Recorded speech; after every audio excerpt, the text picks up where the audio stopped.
What's up, everyone? Welcome to another episode of Moving with Life. This is episode 116, and we're going to continue on the 42 rules that Dr. Jordan Peterson, had set out, originally a few years ago. Created his first book, 12 Rules for Life. Now has released a second book titled Beyond Order, 12 More Rules for Life. So we stopped on number 9, be careful who you share good news with. Number 10 is be careful who you share bad news with. That one, I won't say I quite understand it as well as the share good news with, because I feel like you always want to share the good news. And bad news, I guess I'm always selective. I'm already selective with who I'm going to share bad news with. And really, to be honest, the least amount of people, or the less amount of people, the better. The least amount of people, the better. Yeah. Hopefully you understand what I mean. But yeah, so number 10 is be careful who you share bad news with. It's not so, I feel like it's not self-explanatory, because maybe bad news could include, work, like, oh, I don't like this person, or I don't like this part of my job. I don't like doing that paperwork. I guess actually, this is my first angle at this. My first dive at this at number 10. I used to have this coworker back in 2012, and they needed us to do customer sign up cards, to be on the mailing list for the store, and we had to get. The goal was to get so many signed per day. And so, with that, one time our district manager came in, and she was like, these people, they just don't want to sign up for these cards. I try and I give it to them, and they don't want to sign up. And actually, at that time, and that was one of those moments where I reckon I was detached, so I recognized it, because she was talking directly to him, and she was a supervisor level person, not a floor. She worked on the floor, but she wasn't that wasn't her position in the store. And he said nothing, zero. Like, he didn't respond, no facial recognition, no facial response, nothing. And I reckon, like, oh, like that's one of those moments where it's like, hey, like, it doesn't matter, get it done any way you can. Now there's a balance to that too, because, like, well, now you're like, you have goals of the store, but now you're like, you're and for the most part it worked, because sometimes you would accomplish that goal of how many cards you could get people to sign up for, because people like coupons, people like discounts, stuff like that. So, like, it's not like there wasn't any benefit to it, but it was just her approach and her nagging approach to why she wasn't successful in getting these card signups. And so it's like, yeah, maybe, now from his perspective, he could have been giving tips on, or given tools that could have helped her be more successful as a leader, not just a manager. That's what you do. And I didn't like that guy. I don't remember. I don't even remember his face. I don't remember his name. I just know he was one of the district or regional managers. I remember the other guy who he was a little cooler. And I'm not saying you have to be cool as a manager. That's not what I mean. But I'll even use. But in this context, I will use that word as in, like, they would help you to be successful. And that's what a leader should do. Because I would put money down on, like, the fact that he probably couldn't do the same. He wouldn't be. He would probably be as successful as we were in getting those sign up cards. I'm saying that I would argue that. Because as a leader, you should at least have the ability to help your personnel either adapt and find a new way to do it, or something along those lines. Wow, I went really long on that one.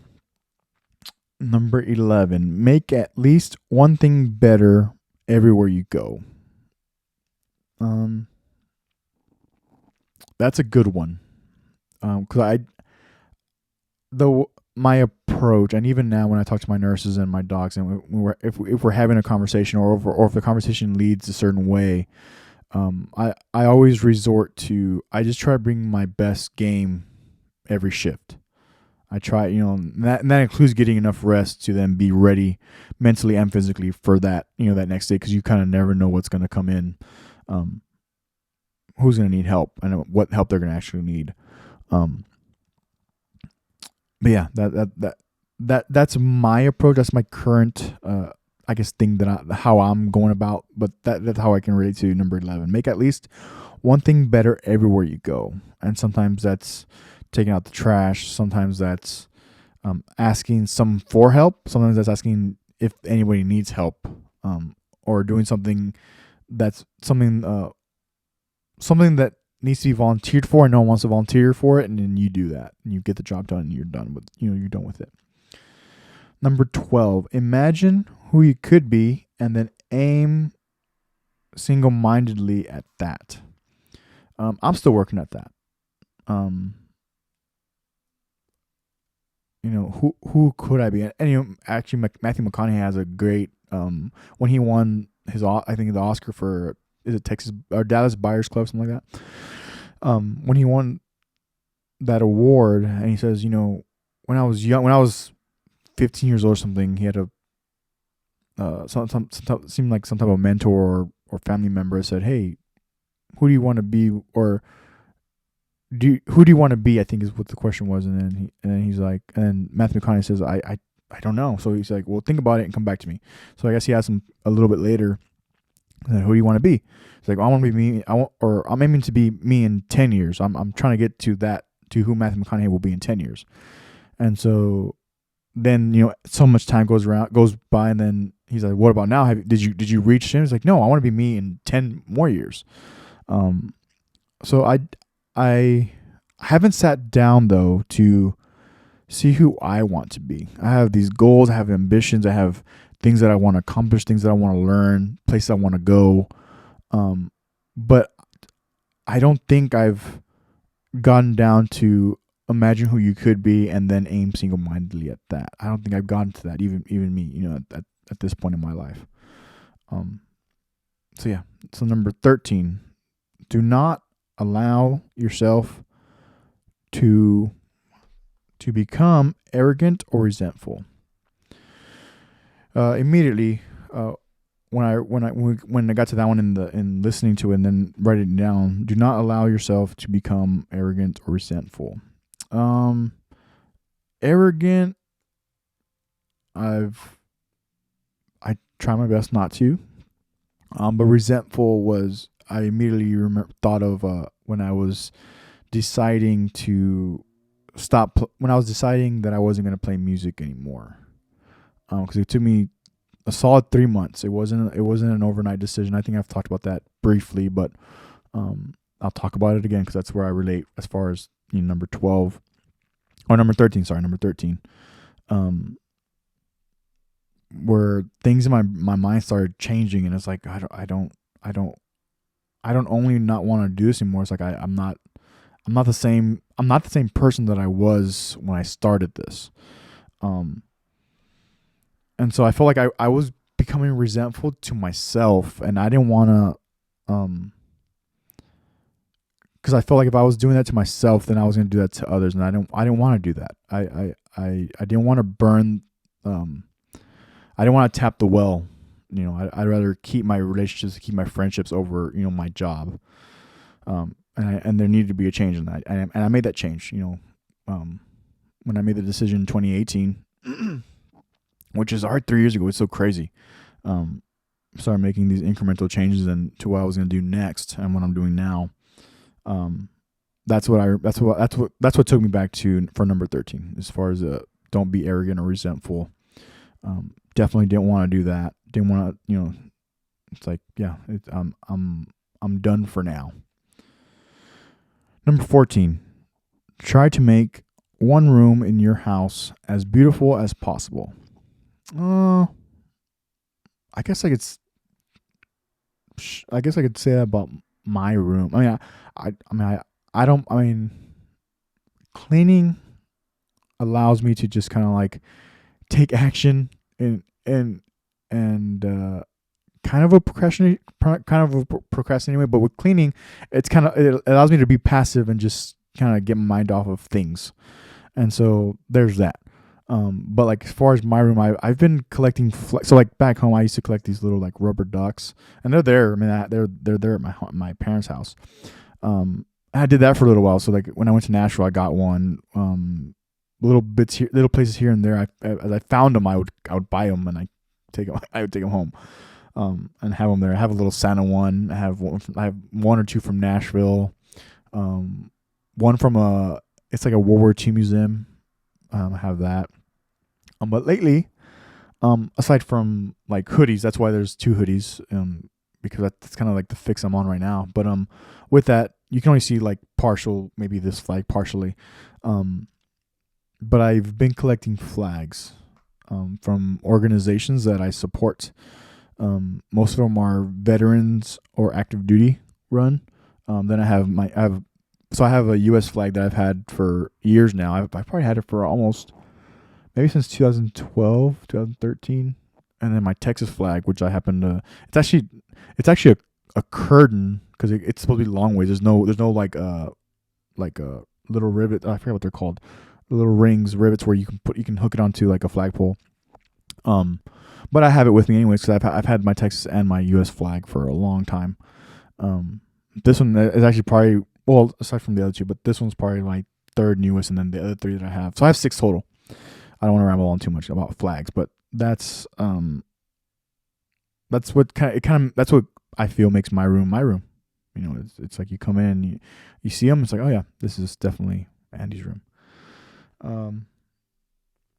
Number 15, compare yourself to who you were yesterday, not to who someone else is today.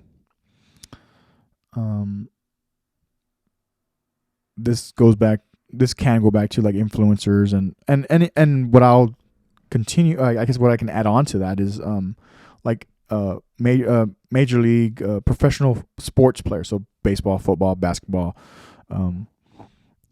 even golf. I mean, side note, poor Tiger. I mean, it sucks at what happened to Tiger Woods recently with a car wreck and having to have surgeries and stuff. That's crazy. But yeah, I know you could, or I could get caught up in the fact of like, oh man, let's just say for example, I looked up to, excuse me,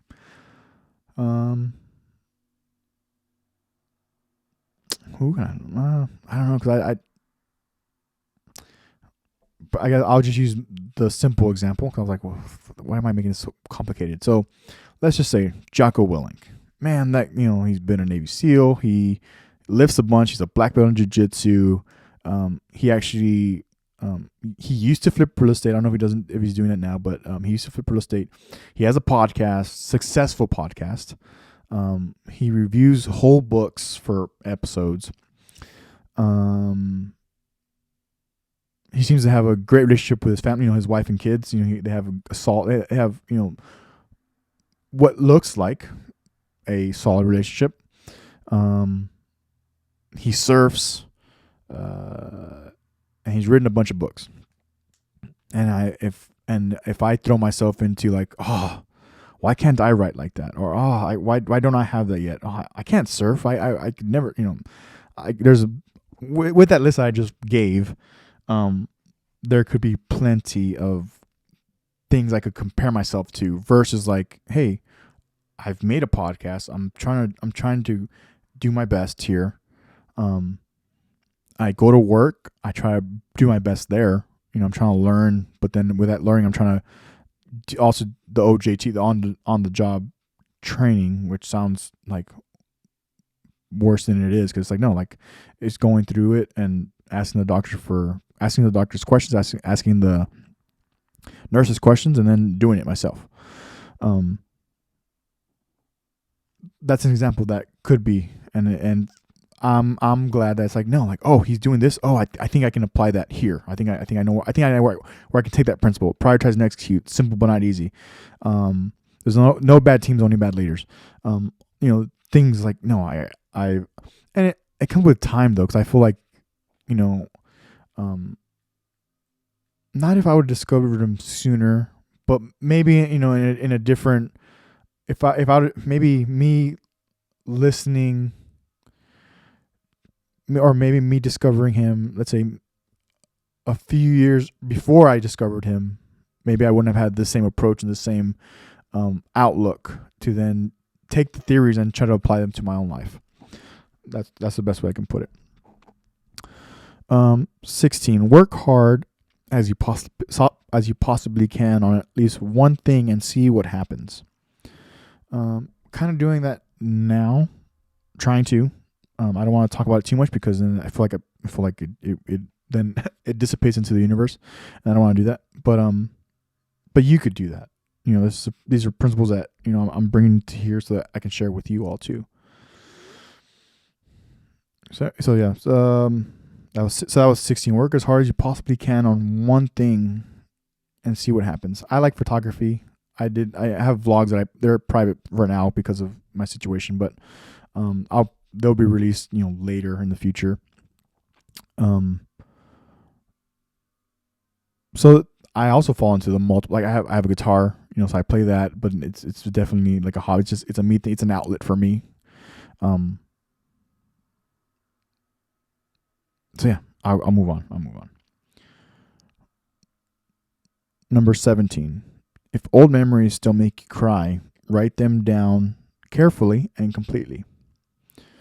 So I started writing in a journal, and I have several journals, and now I've remapped how I write in my journals. But the one I write my daily thoughts. I started that one in 2017. It's too far. I'm not gonna go get it, but it was May something, and it's been more than a few years. So let's say 2017, 2016, probably 2017. It was definitely May and probably 2017. Since then, I've written that, and it's interesting because if I would have written even one sentence per day, I feel like I would have finished that particular journal already, like writing in it. But because there was like different gaps and different things, different reasons why I wouldn't write. At the beginning, it was just inconsistency. It was just me being inconsistent about how to write, what to write. Trying to be over structured instead of just kind of flowing. But I will say now with time, it's like it has turned into the flow that works for now. And back then, it's like that's what I was doing then. I tried Tim Ferriss's 5-minute journal, 5-minute journaling. 5 minutes in the morning, 5 minutes at night. Did that for a little bit. Then it changed. And it's funny because like when I've looked back into the pages, I don't read it much at all, but I do look at how I changed my time stamping, my date stamping, because it started with like, oh, what time was I writing? Because it was so important that I was writing at midnight, and I was gonna get up at 4:30 in the morning to go work out. So like what time and what day, and then and then my format changed when I learned another format. So I was writing the year, month, and day, and now I write the day, abbreviated month, and then year. But that's one thing that's like, yeah, well, that at least it just reminds me like, oh yeah, I remember being in this place in my life when I was writing here, and I remember being in this place in my life when I was writing here.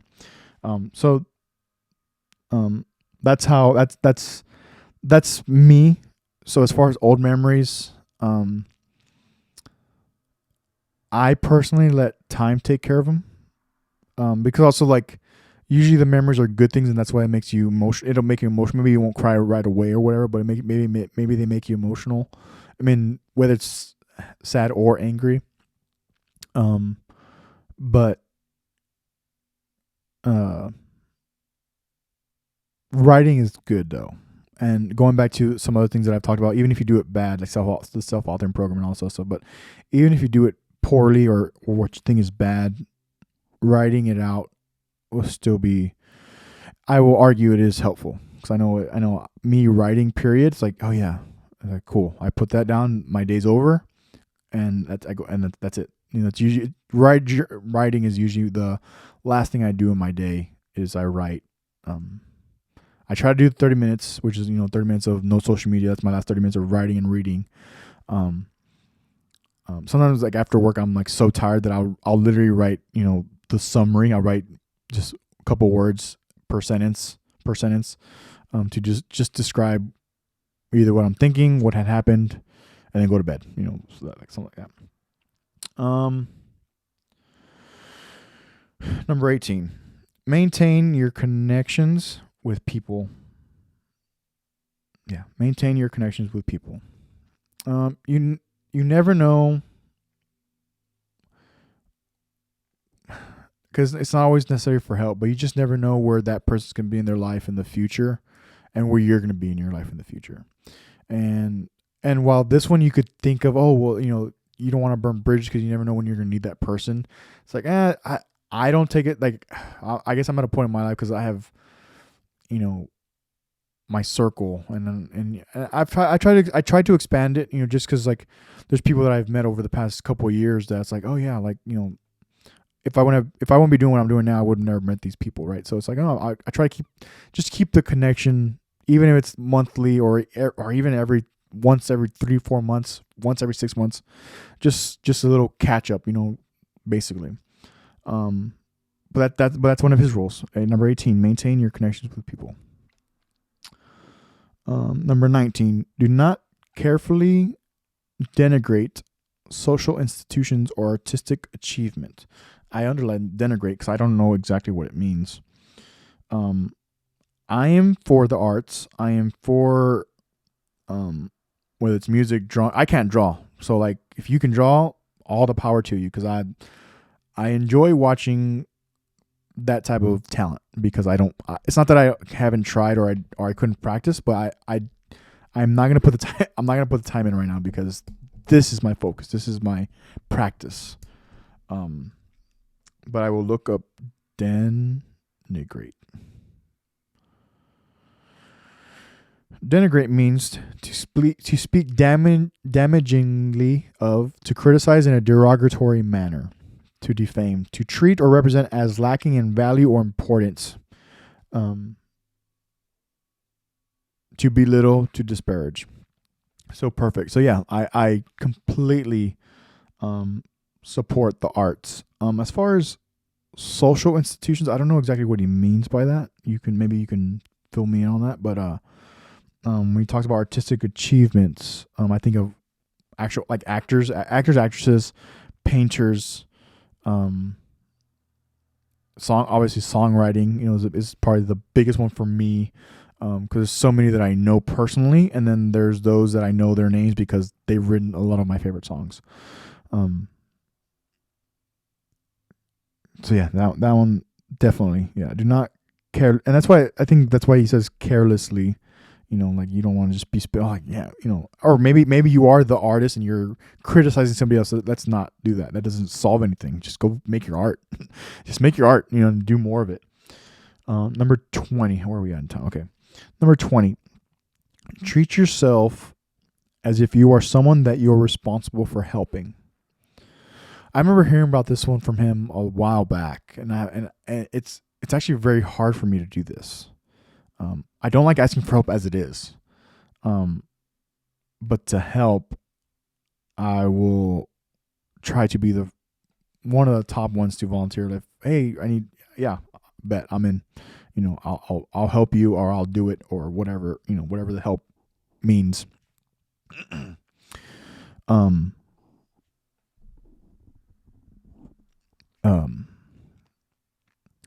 But yeah.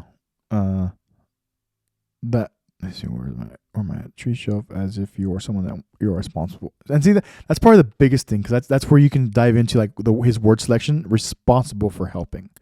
So if you're responsible for someone, how would you treat them? And the way you would treat them, well, that's the way you should be treating yourself. And that's why I think that's why it's, I'm working on it, very, very actively working on it. But it's not something that, it's not my forte. Number 21, ask someone to do you a favor.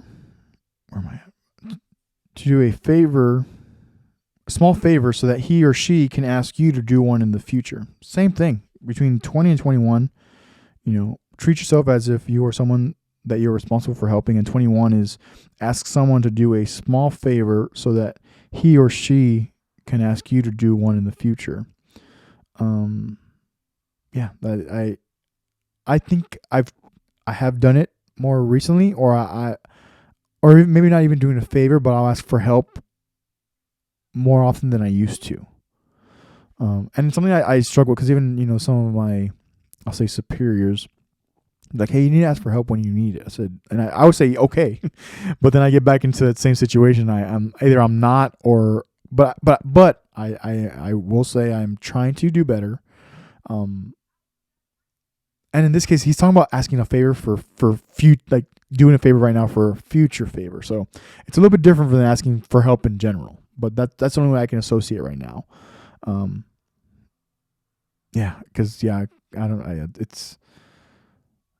It's very, I will say, it's very weird and awkward for me to ask for someone for a favor. 22, make friends with people who want the best for you. That's a good principle to live by. That, to me, that tied into number 10, which is, or number 9 and number 10. So be careful who you share good news with, and number 10, be careful who you share bad news with. 22, make friends with people who want the best for you.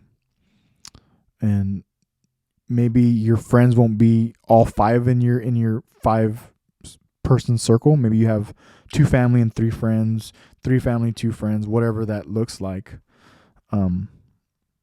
But they should have your best interest, and you should have their best interest. And I think when you actually have that, when you've achieved that to a certain level, it does become hard to even ask for a favor, because like, no, like we're good. But then there's a balance. There's a balance to everything. Number 23, do not try to rescue someone who doesn't want to be rescued. I remember hearing about this one, and I was like, I remember relating to it. I'm not going to say why, but I was like, oh yeah, I think that's because I like to help people. But sometimes that goes to, but sometimes people don't want to be helped. And I think that's what this principle is saying. It's like, do not try to resolve or rescue someone who doesn't want to be rescued. Because number 24 is be careful about rescuing someone who does want to be rescued.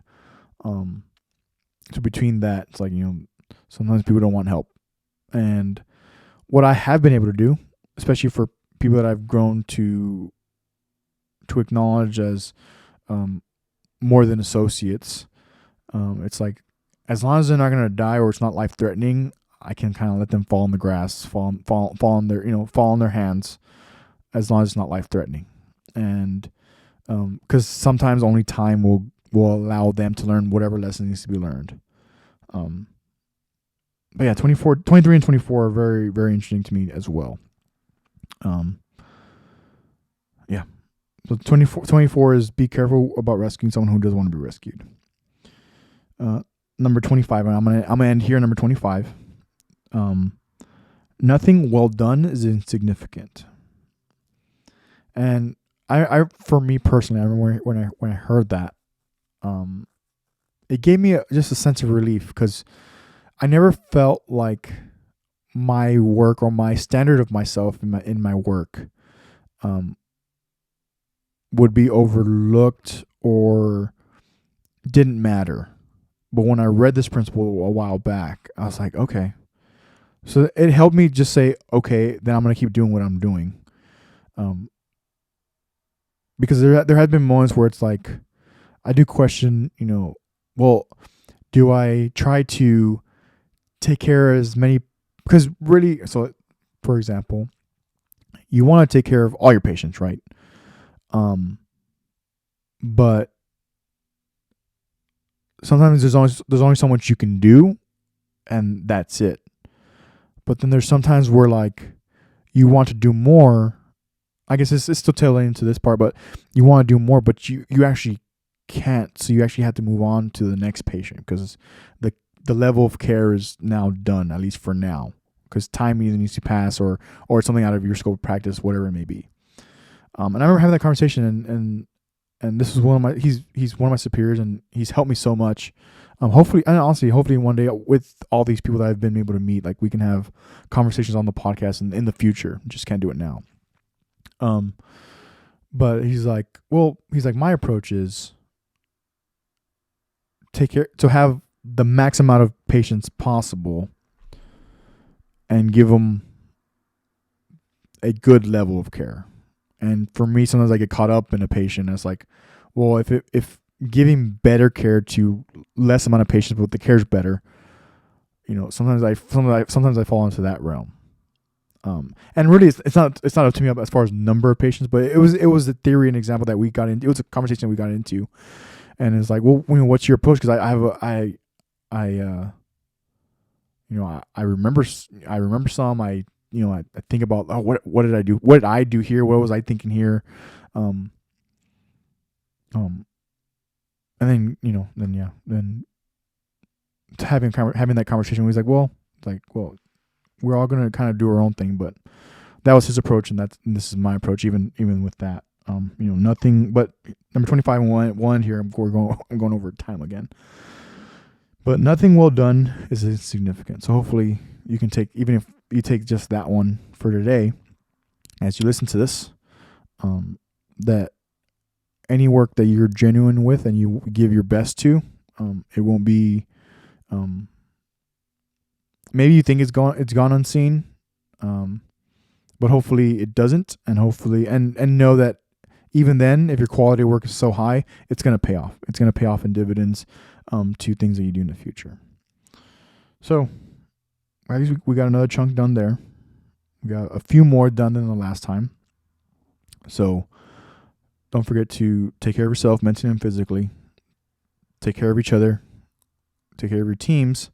If you're a leader or manager, make sure you lead from the front. Lead by example. If you want to support the podcast, all the links in the show notes. If you want to have a conversation, email's there, Instagram's there, and we can have a conversation about whatever, literally anything. So y'all take care, and we'll see you all very, very soon.